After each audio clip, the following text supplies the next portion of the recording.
ఏంటి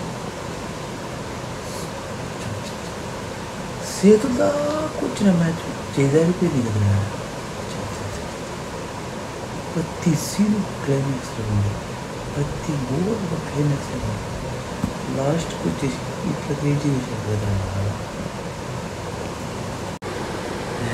వీడియో ఇంత రైటింగ్ చేస్తున్నాడు. ఒరే పడతల రాజుగా ఏమైందిరా అంత బాధపడిపోతున్నావు? నీలో అంత మొదలు పడిపోతున్నావు.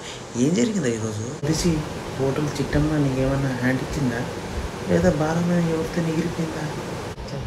ఇట్లా ఒకదనుకోలేదురా. ముందా ఏడు పాపి అసలు మెట్లోకి రారా. అదేం లేదు రా హీరో బాబు, ఈరోజు మ్యాచ్ చేతుల్లో వచ్చి చేజారిపోయిందిరా. ఏం చేయాలి? ఫస్ట్ మ్యాచ్ స్టార్ట్ అవ్వగానే ఎస్ఆర్హెచ్లు 4 ఓవర్లో 4 వికెట్లు తీసిన తర్వాత మ్యాచ్ మన చేతుల్లో ఉందనుకుంటారా. తర్వాత ఎక్కడి నుంచి వచ్చాడో తెలీదా, రసూల్ గడు వచ్చాడు, పిచ్చి కొట్టుడు కొట్టాడురా.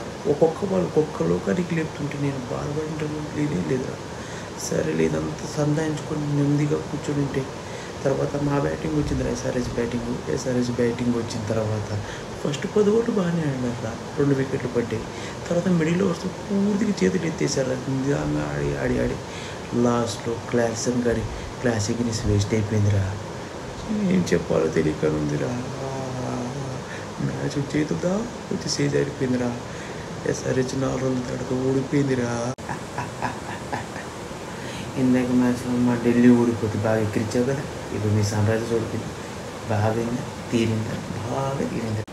అది కాదురా వీరబాబు, ఒక్కరు బాధపడ్డారా. ఎవరు?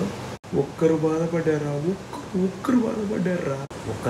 ఎవరా ఒక్కరు బాధపడ్డారా? ఒక్కరు బాధపడకుంటే బాగుంటేదిరా. ఇని యావా ఒక్కరు అని చెప్పి అప్పుడు సతగా ఆ ఒక్కరెవరో బాధపడారు చెప్పరా. మా కావ్య పాప బాధపడిందిరా. మా సన్ రైజర్స్ మొత్తం ఆ కావ్య బాగా ఆనందంగా ఉండడం చూడడం ఇప్పటి నుంచి అనుకున్నాం, కానీ సన్ రైజర్స్ టీమ్ అది చేయలేకపోతుందిరా. మా కావ్య పాప బాధపడుతుందిరా. ఎవ్వా కావ్య పాప బాధపడుతుందని చెప్పి ఇంత ఓవర్ యాక్టింగా? ఆ అమ్మాయి బాగానే ఉంటుంది, ఓవర్ యాక్టింగ్ చేయకపోతే నెక్స్ట్ మ్యాచ్ గెలుస్తుంది, అప్పుడు ఆనందపడుతుంది.